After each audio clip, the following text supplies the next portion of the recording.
Indonesia merupakan negara yang terletak di garis khatulistiwa, sehingga Indonesia memiliki iklim tropis yang hangat. Namun, di beberapa tempat di Indonesia memiliki salju. Di antara tempat-tempat bersalju di Indonesia, di antaranya Dataran Tinggi Dieng. Dataran Tinggi Dieng adalah kawasan dataran tinggi yang berada di antara Banjarnegara dan Wonosobo, Jawa Tengah. Dilansir dari berbagai sumber, Dataran Tinggi Dieng memiliki suhu rata-rata tahunan 19,1 derajat Celcius dengan variasi suhu sepanjang tahun adalah 0,8 derajat Celcius. Sehingga Dataran Tinggi Dieng termasuk daerah dengan temperatur yang rendah. Pada saat puncak dingin yakni Agustus hingga September, temperatur udara dini hari dapat mencapai minus atau mendekati titik beku dan dapat mendatangkan embun upas atau frost. Embun upas tersebut terhampar di permukaan tanah dan juga tanaman, membentuk lapisan salju yang tipis. Salju inilah yang menjadi salah satu daya tarik Dieng bagi para wisatawan. Gunung Semeru. Tidak hanya Dataran Tinggi Dieng, Gunung Semeru juga mengalami peristiwa yang sama.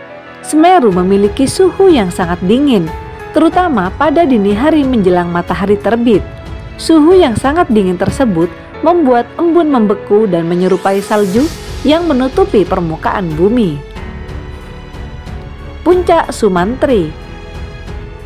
Tempat selanjutnya di Indonesia yang memiliki salju adalah Puncak Gunung Sumantri. Puncak Gunung Sumantri menjulang setinggi 4.870 meter di atas permukaan laut.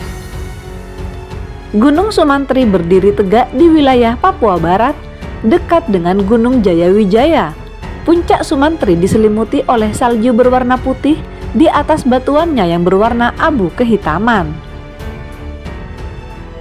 menjadikan Sumantri sebagai puncak yang indah namun sangat sulit didaki karena jalurnya yang terjal dan berbatu. Puncak Jayawijaya.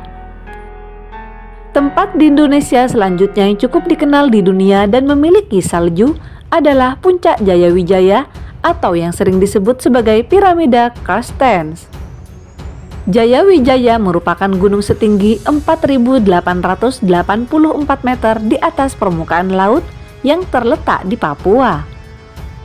Puncak tertinggi di Papua ini diselimuti oleh gletser salju yang disebut sebagai salju abadi, menjadikannya sebagai satu-satunya gletser tropis di Asia. Nah, adanya pemanasan global yang terjadi di seluruh dunia berdampak pada mencairnya salju abadi di Puncak Jaya. Tutupan es atau salju abadi di Puncak Jaya atau Pegunungan Carstens Papua atau Dugu-Dugu, demikian masyarakat Papua menyebut gunung ini, terus mencair dari tahun ke tahun. Badan Meteorologi, Klimatologi, dan Geofisika atau BMKG sudah beberapa tahun belakangan mengamati perubahan ini dan menyebut kondisi salju abadi kian mengkhawatirkan karena terus mengalami pencairan. BMKG menyebut salju abadi di Puncak Jaya, Papua mengalami penipisan sekitar 2,5 meter per tahun dalam rentang waktu tahun 2016 sampai 2022. Sementara itu, luas tutupan es salju yang memiliki ketinggian 4.884 meter di atas permukaan laut itu menyusut hingga 98%. Berdasarkan pengamatan melalui foto udara, sampai saat ini tutupan es di Puncak Jaya terus-menerus mengalami pencairan dan terancam lenyap menurut sejumlah peneliti. Pada tahun 2010, tebal es diperkirakan mencapai 32 meter dan laju penipisan es sebesar 1,05 meter per tahun terjadi pada tahun 2010 sampai 2015. Kemudian saat terjadi El Nino kuat pada tahun 2015 sampai 2016, penipisan es pun mencapai 5 meter per tahun. Peneliti menggunakan pemodelan konveksi dan data observasi untuk memprediksi hilangnya tutupan es Papua berdasarkan proyeksi iklim di masa depan. Hasilnya, tutupan es di Puncak Jaya diperkirakan akan hilang pada tahun 2026.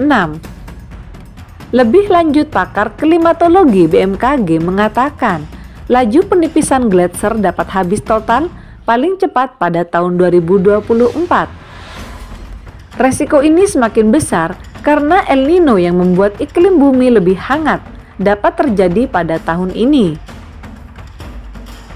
Dampak perubahan iklim pada gletser di Puncak Jaya ini menambahkan mencairnya lapisan es yang menutupi Puncak Jaya, berdampak pada meningkatnya tinggi muka laut secara global.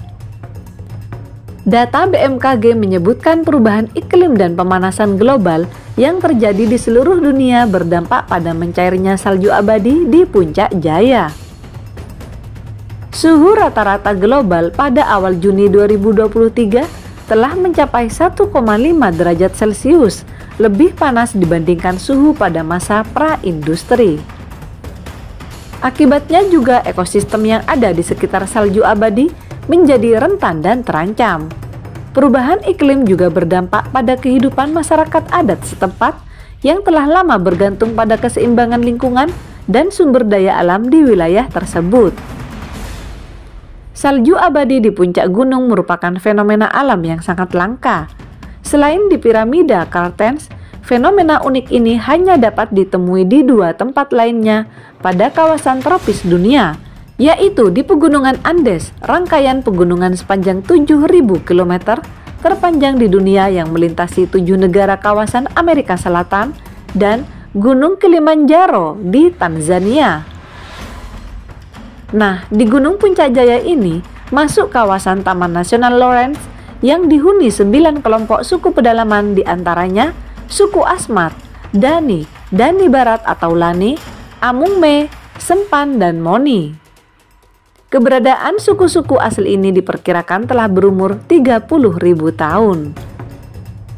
Taman Nasional Lawrence yang berada di pertemuan dua lempeng benua Australia dan Pasifik telah menciptakan sebuah morfologi kawasan menakjubkan yang dikenal sebagai pegunungan tengah.